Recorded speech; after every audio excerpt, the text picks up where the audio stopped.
En este segundo video vamos a visualizar el modelado que vamos a seguir para poder crear nuestra aplicación. La aplicación va a contenerse toda dentro de un paquete llamado zona minada. Este paquete va a agrupar las dos únicas clases que vamos a requerir. La primera de las clases va a ser la clase mina. La clase mina va a tener las mismas características de un nodo en cualquiera de las listas que hemos trabajado. Y a esa mina va a estar involucrada dentro de otra clase que es la clase zona. Zona para nosotros va a ser la lista. Entonces, zona va a tener como cabecera una dirección de memoria de la primera de las minas. Estas dos clases van a estar asociadas. Pero esta clase zona no solamente va a servir para ligarme con la primera de las minas, o sea, no solamente va a servir como una lista, sino adicionalmente va a estar heredando de la clase JFrame. ¿Con qué objetivo? Para que también adquiera las características de una ventana, es decir, que también se comporte como un frame. En este caso, pues va a ser esa área rectangular que se puede visualizar y maximizar, minimizar, cerrar, dentro de la cual va a funcionar toda nuestra aplicación. Bueno, detallemos cada una de estas clases.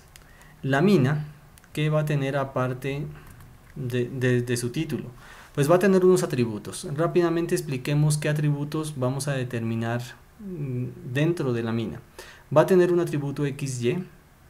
Esos dos atributos me van a determinar la posición de la mina dentro de la zona. Es una coordenada que funciona en el eje X, o sea, horizontalmente, y en el eje Y, verticalmente. Estos me determinan la posición donde se debe dibujar la mina. El estado es una variable que me permite saber si la mina está quieta o ya estalló. Es un valor booleano de tal forma que siempre va a estar en falso, pero cuando yo oprima enter sobre una de las minas, es esta variable la que va a pasar a verdadero y entonces va a cambiar el icono de esta imagen.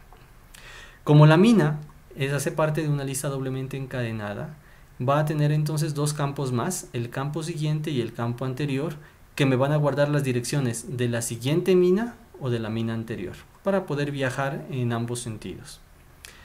Teniendo en cuenta que vamos a manipular gráficos, es necesario que la mina tenga una referencia o que conozca a la ventana que instanció a la mina, es decir, una referencia de la zona. La zona es la ventana que visualiza las minas, entonces por tanto, por fines de graficación, la mina tiene que tener una referencia, es decir, debe conocer quién es la ventana que la está dibujando. Estos serían los atributos que tiene la mina. Vamos a crearle dos métodos. El primero de ellos es el constructor. En nuestros ejercicios de todas las listas siempre les hemos creado a los nodos un constructor para inicializarla. Este constructor, para el caso de la mina, va a recibir las coordenadas iniciales de la mina, posición X, posición Y. Y adicionalmente la referencia de la zona, es decir, de la ventana que está instanciando a la mina. Este método paint es un método que lo he creado o lo vamos a crear para que desde esta función yo pueda pintar a la mina. Es esta función la que determina si se debe pintar como mina inactiva o como mina estallada. Es esta función la que determina estos procedimientos. Para poder hacer los gráficos necesitamos una variable de tipo graphics. Posiblemente ustedes no hayan utilizado este tipo de variables, pero es un requerimiento para poder hacer líneas, puntos, rectángulos, óvalos e incluso también dibujar sobre una ventana iconos. Entonces la variable g de tipo graphics me va a permitir hacer gráficos. Y esta variable current, que es un parámetro de tipo booleano, simplemente le va a determinar a la mina si la mina es la que se encuentra actualmente marcada en la lista. Si este valor entra como verdadero, entonces la mina se va a dibujar con un rectángulo rojo. Y si es falso, la mina se dibuja sola. En el caso de la zona también va a tener unos atributos, el atributo cabecera y el atributo actual. La cabecera de la lista me guarda la dirección del primer nodo, o sea, de la primer mina de la lista. Y la variable actual el current, me va a guardar la dirección de memoria de la mina que actualmente está seleccionada, o sea, la que está marcada con un rectángulo rojo.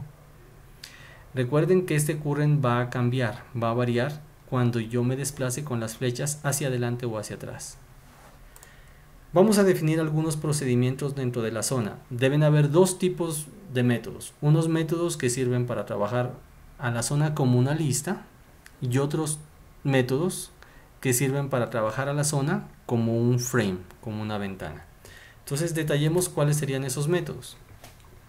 El primero es el constructor, que me va a inicializar las variables, es decir, que la cabecera y el actual los van a inicializar como valores nulos.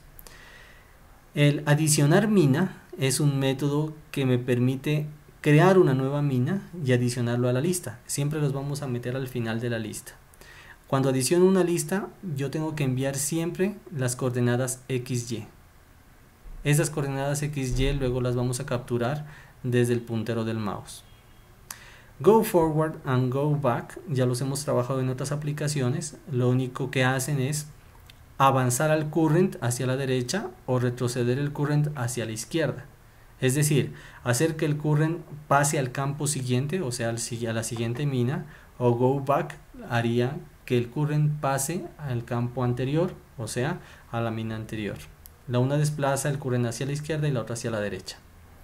El método explode, la función de este método explode es que cuando el usuario prima enter va a cambiar el estado de la mina actual. ¿Para qué? Para que se pinte como estallada. Esos son métodos que tienen que ver directamente con la lista doblemente encadenada. Hay dos métodos más que se han definido aquí dentro de la clase zona, que son básicamente para poder hacer la visualización como ventana.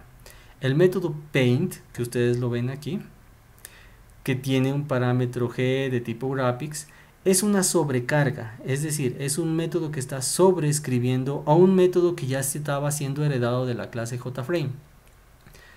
En la clase JFrame está detallado aquí arriba un método llamado paint que tiene la misma sintaxis, es idéntico al método paint que estoy sobrecargando en la zona. Ese método paint ya existe, es decir, la ventana, cada vez que se visualiza sobre la pantalla, siempre manda a ejecutar el método paint para que pinte a la ventana, para que pinte lo que está dentro de la ventana.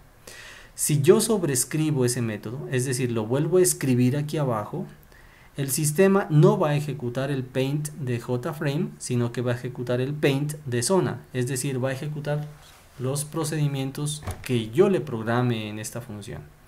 Por eso es útil este método paint, es decir, desde aquí voy a hacer que se dibujen todas las minas de la lista.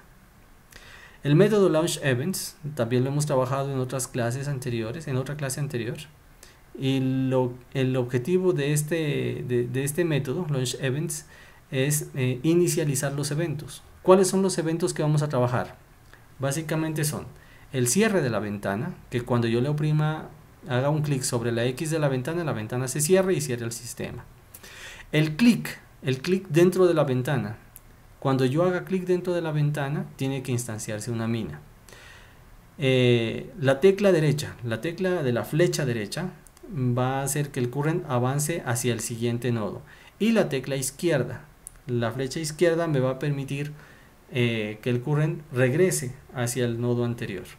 Entonces son 4 eventos que debo programar: el cierre de la ventana, clic sobre la ventana, flecha derecha, flecha izquierda. Esos 4 eventos los vamos a programar aquí en esta función. Y por último, el método main, que es el método desde el cual se inicializa toda la aplicación, pues lo vamos a tener aquí dentro de la misma zona para no tener que crear una clase adicional que me inicialice todo el programa. Bueno, basados en este modelo, el siguiente video va a mostrar la implementación para que nosotros podamos al final poder tener la ejecución como la vimos en el video 1.